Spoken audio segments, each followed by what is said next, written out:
LSNTAP presents 10 tips for cybersecurity. You can use a password manager like LastPass to keep all your passwords in one place. The software allows you to create and store strong passwords for all your employees and change passwords simply and easily when the employees leave your organization. Allowing your employees to choose their own passwords means that the passwords won't be secure. It also means that your employees are likely reusing their personal passwords for work. Reusing passwords means that if an employee's personal account got hacked, then the hackers would also have access to their work accounts since they share a password. When people who work for companies that build operating systems find an exploit or a loophole in the OS, they make a Windows update. Ensuring your systems are all updated is the best way to keep your computers clean and infection-free.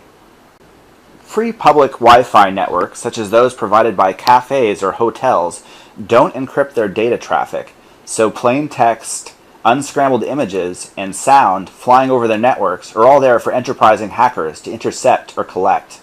So passwords, financial information, and sensitive images aren't safe. You need to inform your workers that when using public Wi-Fi, they are not to log into their work email, as this could compromise your system and allow access to a hacker.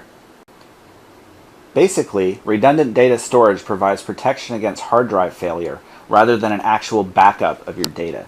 Computers with critical data should have set up with redundant backups in place so that in the event of a virus or malware issue, your data can all be restored. You can use services like Backup Buddy to automatically create backups of your website, which you can deploy in the case of an attack. Having dedicated portable hard drives that regularly back up your files will add an extra layer of protection. All the antivirus software and all the backup systems in the world won't keep your office completely free of cybercrime as long as somebody can just walk into your office unchallenged and either pick up a post-it note with a password on it or sit down at somebody's logged-in computer.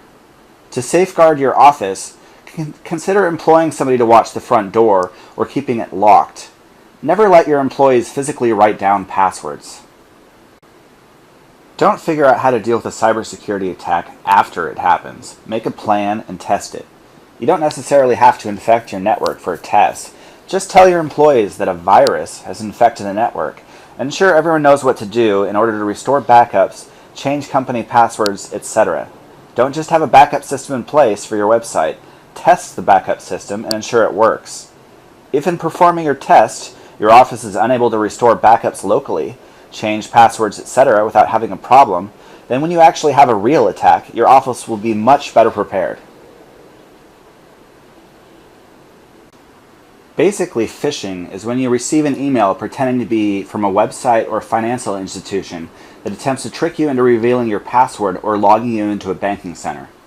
You might get an email that looks like it comes from your bank, except the URL doesn't go to bankofamerica.com, it goes to something like bankofa.com or bankofamerica.info or something like that.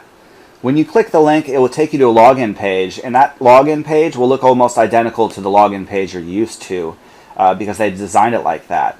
And then you enter your password, and when you log in, suddenly the thieves all have your banking information. You need to educate your office about how to spot phishing scams. Avoiding them can be as simple as never logging into any of your websites from links sent via email. If you get an ominous email about your checking account, pick up your phone and actually call your bank rather than clicking through in the email. By regularly monitoring your credit and online banking institutions, you can find and fix problems before they get worse than they already are. There are services online that will allow your organization to monitor their credit in real time, thus ensuring nobody has fraudulently opened any lines of credit or done any damage to your company's credit score. If a Bluetooth device is in your area, your phone or computer can connect to it automatically. Since Bluetooth requires no password, it can be an easy way for hackers to hijack your devices and steal your passwords. The problem is there are 4 different pairing methods for Bluetooth: numeric compression, just works, out of band, passkey entry, and each of these different Bluetooth types has its own specific flaws and vulnerabilities. Numeric comparison, for example, requires a display. Not all devices have one.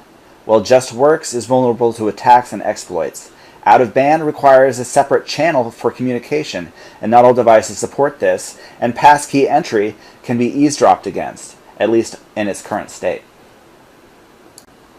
If you monitor your Windows user accounts and internet traffic of your employees, you can prevent a lot of potential cybersecurity attacks.